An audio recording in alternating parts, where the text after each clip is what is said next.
जैसा कि हमारी पार्टी मानती है और हमारे नेता मानते हैं कि राजनीति सिर्फ सत्ता का ही संघर्ष नहीं है, एक विचारधारा का भी संघर्ष है, जिसकी लड़ाई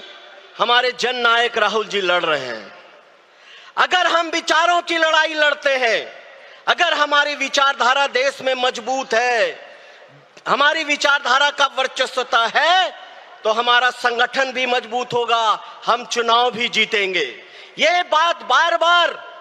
हमारे आदरणीय राहुल जी बोल रहे हैं। इसलिए साथियों, हम एक बात आपसे कहना चाहते हैं, आग्रह करना चाहते हैं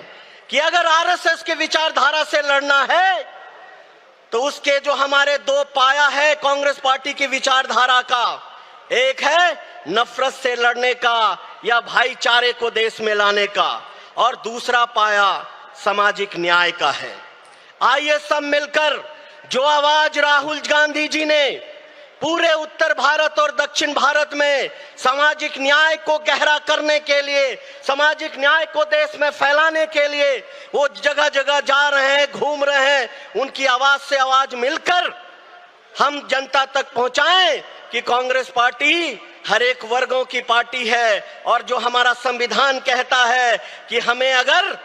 सबसे पहले समाज के सबसे वंचित वर्ग के साथ खड़ा रहना होगा, हमें पिछड़े, अति पिछड़े, दलित, सामान्य वर्ग के गरीब लोग और महिलाओं के साथ या क्षेत्रीयता के आधार पर जो सबसे वंचित हैं, इन सबों के न्याय और हक और अधिकार के लिए लड़ना है। साथियों, एक बात आप जानते हैं कि अगर दक्षिण भारत में सामाजिक न्याय की पैठ इतनी गहरी है, वहां एक पॉलिटिकल ऑर्डर, सोशल जस्टिस को लेकर के है, जिसकी वजह से वहां भारतीय जनता पार्टी की विचारधारा उस तरह से नहीं फैल पा रही है। आइए उत्तर भारत में बिहार, उत्तर प्रदेश, मध्य प्रदेश, छत्तीसगढ़, राजस्थान, जितना भी ये हिंदी पट्टी है, उसमें हम सामाजिक न्याय और भाईचारे के आवाज को लेकर के ये दोनों पहिया एक साथ मिलकर अगर चलेगा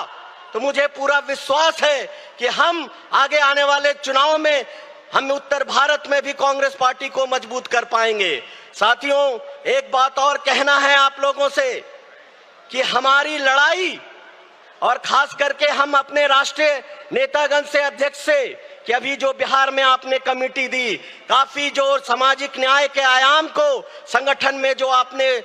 उसमें आपने मैनिफेस्ट किया, इसके लिए आपको दिल से हार्दिक धन्यवाद देते हैं। लेकिन लड़ाई अभी मीलों चले हैं, हमें मीलों चलना है, और अगर हम भाईचारे और सामाजिक न्याय को लेकर के आगे चलते रहेंगे तो हम जरूर आगे चल करके विजय होंगे, और राहुल गांधी जी को हम लोग जो प्रधानमंत्री बनाना चाहते हैं उस सपने को हम पूरा कर पाएंगे। साथियों, आपने मुझे बोलने का मौका दिया, तहे दिल से अपने नेताओं का आभार। जय हिंद, जय भीम, जय मंडल, जय नेहरू, जय सरदार पटेल, धन्यवाद। जय हिंद, जय भारत।